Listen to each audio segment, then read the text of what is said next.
Welcome to another edition of the Heavy Duty Parts Report. I'm your host, Jamie Irvin, and we are live today. Today, we are going to talk about how much you can save with a fully loaded hub.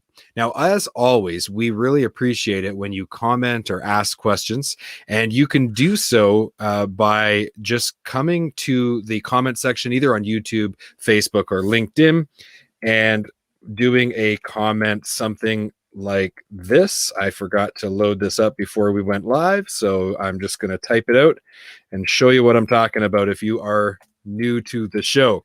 So when you comment or ask a question on any of the platforms you're on, whether it's YouTube, Facebook, or LinkedIn, we see it and we can bring it right into the broadcast just like this and have you participate in the broadcast, which is important to us. We really like that.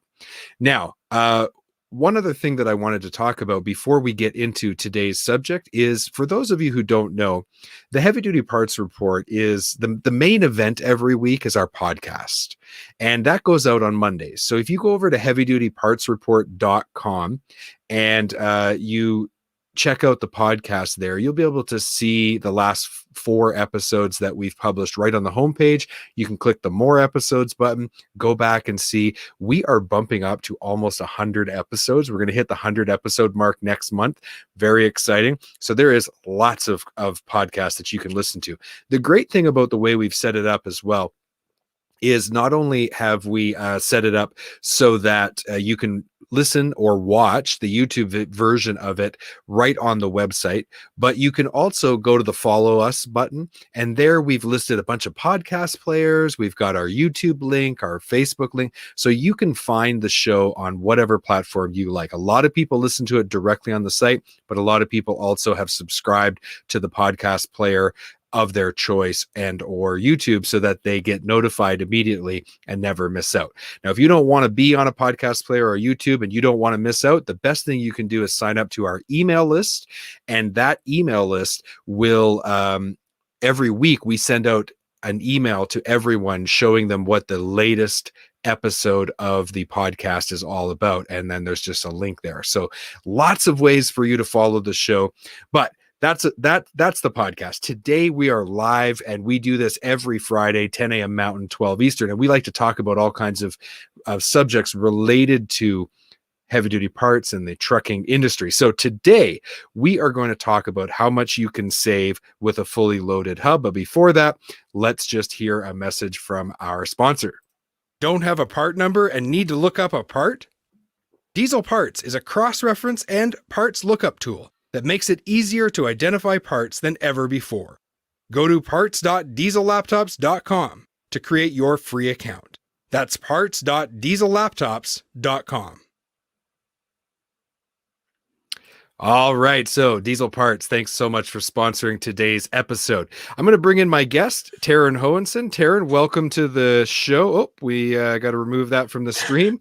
Welcome to the show, Taryn. You're going to help me figure out exactly how much we can save using a fully loaded hub. Welcome back to the Heavy Duty Parts Report. Thanks, Jamie. I'm glad to be back. So Taryn is our audio and video producer. He does all of our audio video editing, and he's our marketing manager. He helped me put together this week's episode on the podcast where we interviewed Ben McIver from SKF, and they talked about their fully loaded hub assembly. And we're going to kind of dissect some of that conversation today. We're going to demonstrate to the audience exactly how much the savings is. It is substantial. I'm looking forward to getting into the conversation. Yeah, me too. All right. So we are trying some new stuff today. We're incorporating video clips. When we were interviewing Ben from he actually works as a sales representative for Specialty Sales and Marketing, and they are the Canadian agent that represents SKF here in Canada. And when he was talking to us about this fully loaded hub assembly, he talked about downtime. And you've edited all the episodes for the last over a year. You hear this constantly, right? Downtime is one of the biggest costs for fleets. Oh, absolutely. I think it's mentioned almost every episode. Yeah. And there's this, it's funny because everybody talked about downtime for a long time. We talk about it all the time, but then people, especially on the truck side, they shifted their messaging to uptime. Everything's about uptime, which is really just a way of saying reducing downtime. Let's have a little listen here to see what Ben had to say about downtime. Is trying to save a dollar or save, especially in large fleets, are trying to save money wherever we can. And huge amounts of money is being spent on downtime and on labor costs. Okay, so Taryn, we got some background noise pretty heavy from you right now. Are you on? It's picking it up. I'm just going to drop you out of the feed because that is very distracting. So I'm going to play that that clip one more time with downtime from Ben McIver. Is trying to save a dollar or save, especially in large fleets, are trying to save money wherever we can. And huge amounts of money is being spent on downtime and on labor costs. All right. So, hey, Taryn, I'm just going to try you back again. Can we shut the window can we shut the window or something? The window's closed, man. It's so loud. See, this is one of the disadvantages of being live. Okay, well, it's quiet right now, so if that happens again, I'll just drop you out. So Ben's talking about how expensive downtime is, just like we talked about. He also mentioned the life of parts, which I thought was interesting. So we're just going to listen to another clip about the life of parts and see what Ben had to say, and then we're going to really get into how much you can save with a loaded hub assembly. So here, let's play that clip. The longer you can get life out of the components of your wheel end, the longer your truck or your trailer can stay on the road.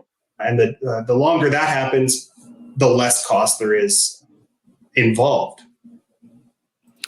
All right. So Taryn, it is so true, right? If the parts last, it really affects downtime because obviously the vehicle doesn't need to be brought in and repaired as often. And where the big savings is in labor. Yeah, definitely, because labor costs alone usually equal way more than the cost of the parts itself. Yeah, I mean, it makes sense, right? If the repair interval is longer, that's just one more time you don't have to have your repair technicians working on that vehicle. And so if even extending the repair interval by 6 months or a year doesn't sound like a lot, but it actually can go a very, very long way to reducing costs. So I wanted to kind of talk about this solution that Ben was talking about with their fully loaded hub assembly. And I'm just going to share my screen and show you a diagram of the hub assembly that they were promoting. So I'm going to hit the share screen button here.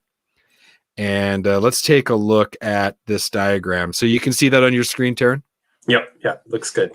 Right. So the big thing was, the big selling point was that it combines their Duralite hub, the bearings, and the seal all in one that's ready to go.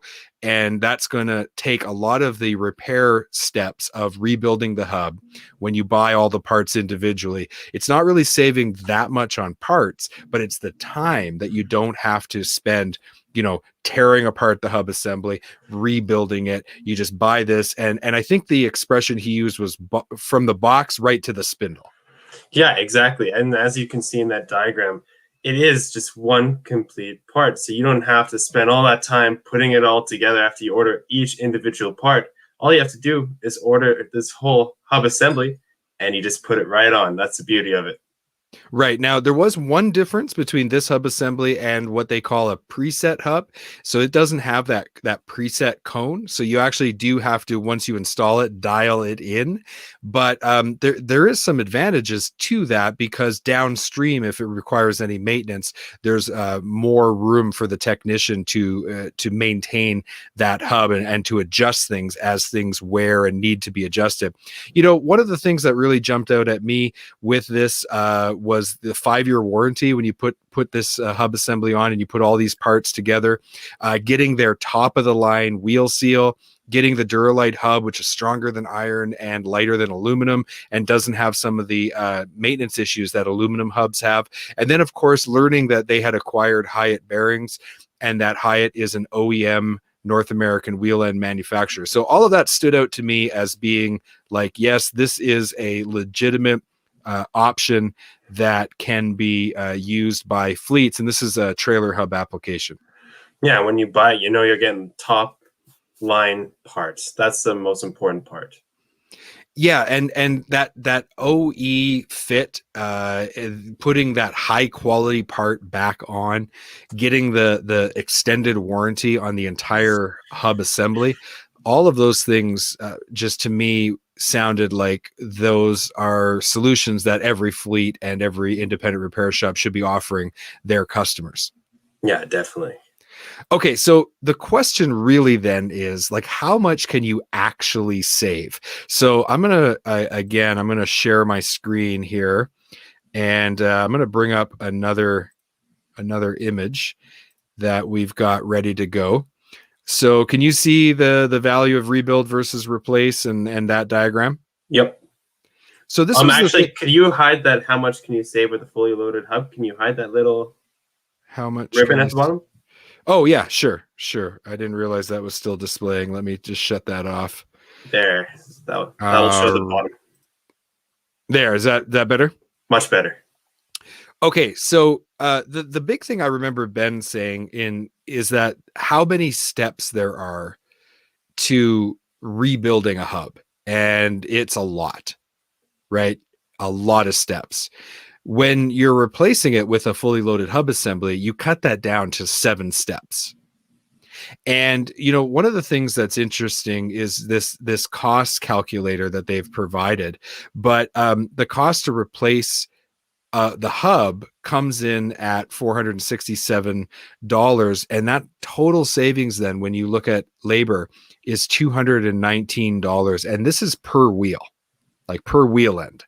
So that's a significant savings. Oh, huge savings, especially per wheel. If you're doing, whether it's just one truck and trailer or if it's an entire fleet, that's a lot of money that you're saving. Yeah. So we got